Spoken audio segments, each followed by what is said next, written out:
താമരശ്ശേരി ചുരത്തിലെ 9ാം വളവിൽ വീണ്ടും അപകടം. നിയന്ത്രണം വിട്ട കണ്ടെയ്നർ ലോറി സംരക്ഷണ ഭിത്തി തകർത്ത കൊക്കയിലേക്ക് വീഴാനായ നിലയിലായ സ്ഥിതിയിലാണ്. ഡ്രൈവറെ രക്ഷപ്പെടുത്തിയിട്ടുണ്ട്. ആ ദൃശ്യങ്ങളാണ് പ്രേക്ഷകർ ഇപ്പോൾ കാണുന്നത്. ഇത്രയും പെട്ടെന്ന് ഇവിടെ വരേണ്ടിയിരുന്നു. ഇങ്ങനെ കോലത്തിലാണ് നിൽക്കുന്നത്. ഡ്രൈവറാണെങ്കിൽ അതിലുണ്ട്. പകുതി അങ്ങോട്ട് ചാടിയണ്ട. നമ്മളത് അവിടെ എത്തിയപ്പം കണ്ടതാ. ഈ പകുതിയിൽ അധികം എന്ന് പറഞ്ഞപ്പോൾ അങ്ങോട്ട് ചാടി നിൽക്കുന്നുണ്ട്. ഡ്രൈവർ ഉണ്ടായിരുന്നു എൻ്റെ അകത്ത്.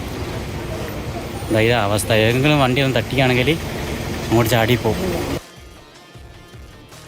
കൂടുതൽ വിവരങ്ങളുമായി അഞ്ജന സുകുമാരൻ ചേരുന്നുണ്ട്. അഞ്ജന, എപ്പോഴാണ് ഈ അപകടം ഉണ്ടായത്? ഡ്രൈവറെ രക്ഷപ്പെടുത്തിയത് ഭാഗ്യമായി. ഇപ്പോൾ ഈ വാഹനം നേരെയാക്കാനുള്ള പ്രവർത്തികൾ എങ്ങനെയാണ് പുരോഗമിക്കുന്നത്?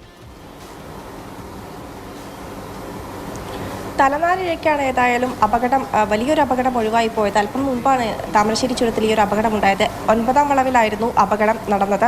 ചുരം ഇറങ്ങി വരുന്നതിനിടയിൽ മൾട്ടി ആക്സിൽ ലോറിയാണ്, അത് രാജസ്ഥാൻ രജിസ്ട്രേഷനിലുള്ള ലോറിയാണ്. ചുരം ഇറങ്ങുന്നതിനിടയിൽ അപകടത്തിൽപ്പെടുകയായിരുന്നു. സംരക്ഷണ ഭിത്തി തകർത്തുകൊണ്ട് കൊക്കയിലേക്ക് വീഴാറായ നിലയിലായിരുന്നു അപകടം സംഭവിച്ചത്. അല്ല, ദൃശ്യങ്ങൾ കണ്ടാൽ തന്നെ മനസ്സിലാവും എത്രത്തോളമാണ് അതിൻ്റെ ഒരു വ്യാപ്തി എന്നുള്ളത്. അല്പം ഒന്ന് മാറിയിരുന്നെങ്കിൽ മുഴുവനായും ആ വാഹനം ഒരുപക്ഷെ കൊക്കയിലേക്ക് പതിക്കുമായിരുന്നു. ഏതായാലും അങ്ങനെ സംഭവിച്ചില്ല.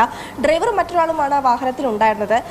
ഈ അപകടം നടന്ന ഉടൻ തന്നെ നാട്ടുകാരും മറ്റ് യാത്രക്കാരും ഒക്കെ തന്നെ പോലീസിലും ഫയർഫോഴ്സിലും വിവരം അറിയിക്കുകയായിരുന്നു. ഈ സമീപ സ്ഥലത്ത് തന്നെ ഫയർഫോഴ്സും പോലീസും ഉണ്ടായിരുന്നു. വിവരം അറിഞ്ഞ ഉടൻ തന്നെ അവർ അവിടേക്ക് എത്തുകയും കയറും മറ്റുമൊക്കെ ഉപയോഗിച്ച് ഈ രണ്ടുപേരെയും രക്ഷപ്പെടുത്തുകയായിരുന്നു. അവർക്ക് രണ്ടുപേർക്കും ഏതായാലും പരിക്കുകളൊന്നുമില്ല, രക്ഷപ്പെട്ടിട്ടുണ്ട്. അവർ വാഹനം അവിടെ നിന്ന് നീക്കുന്നത് സംബന്ധിച്ചുള്ള നടപടികൾ ഇപ്പോൾ നടന്നുകൊണ്ടിരിക്കുകയാണ്. ഇത് രാജസ്ഥാൻ രജിസ്ട്രേഷനിലുള്ള ഒരു വാഹനമാണ്. പാഴ്സൽ ലോഡുമായി വന്നൊരു വാഹനമാണ്.